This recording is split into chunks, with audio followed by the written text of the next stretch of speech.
Hi everyone, my name is Amber Coppings and I'm a professional artist and teaching artist in Pittsburgh, Pennsylvania. I've been teaching for about 18 years and as well as practicing art for that long as well. I've specialized in textile art, fashion, wearable art, and a lot of fabric dyeing.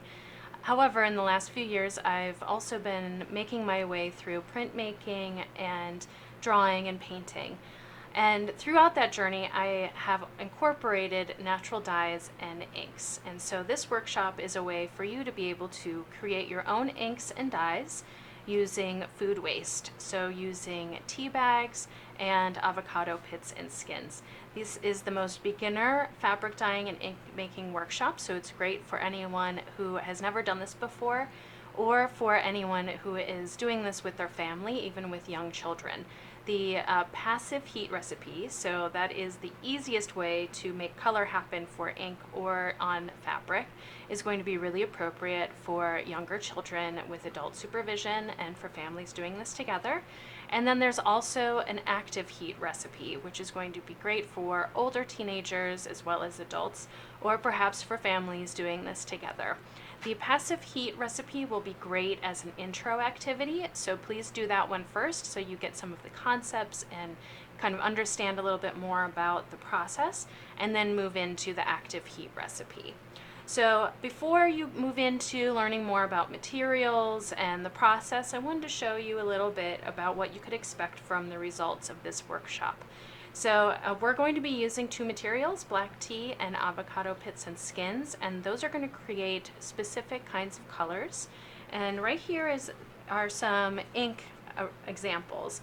So on this postcard, you can see that there's a really nice light tan, even a cream yellow on here, and this was made using black tea. And the black tea had soaked for about 24 hours for that color. It was very little tea. You can always darken things by using more materials. And then these are avocado inks examples. And so there's a nice creamy peach here. Similarly here, though it did get more like a caramel. And then there's also avocado, which was mixed with iron, which I'll talk about in the videos, and that darkens the color, and that warmed it up a little bit as well. So you can expect to have a nice range between these colors, perhaps a little bit more brown or darker for your tea, depending on how much you use. And these colors can be achieved using either recipe, the passive or the active.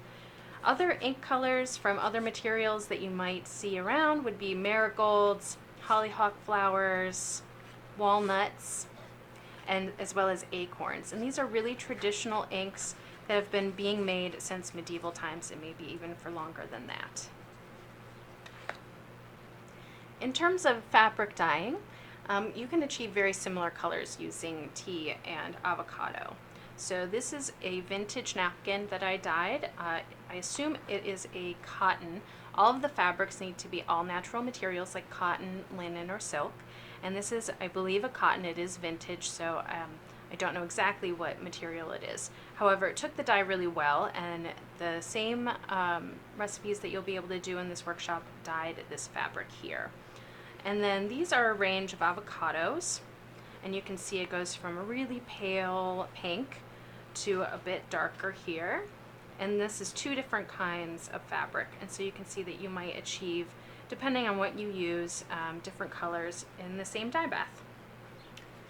And in terms of other colors that you might be able to achieve using natural dyes, you can see this range here from this is actually hydrangea, and this was a basil, buckthorn, and something called madder. So quite a range here.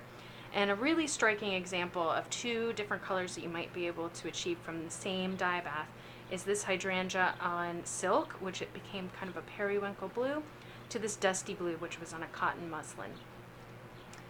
And once you get more advanced, you also will be able to make watercolors. Our workshop doesn't go into that, but I wanted to show you a little bit that all of these techniques can go even further to create other art supplies. And these paintings were made using watercolors. All of these colors were made out of natural ink making supplies. With this workshop, I also have created a PDF, which you will be able to go through. All of the materials are listed, recipes, there's also some resources. The last page is a great place to record any of your thoughts and results about your process through the workshop.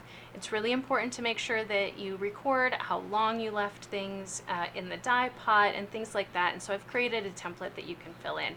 You are also welcome to create your own using other kinds of paper or a sketchbook or something like that. So I'm really glad that you have joined me on this creative journey. It's very exciting to be able to share some of these things that I know and love so much, and I hope that you have a really good time. Please make sure that you reach out with any questions that you may have, and I can help you troubleshoot if you run into anything. But definitely have fun. I'm really looking forward to seeing what you create.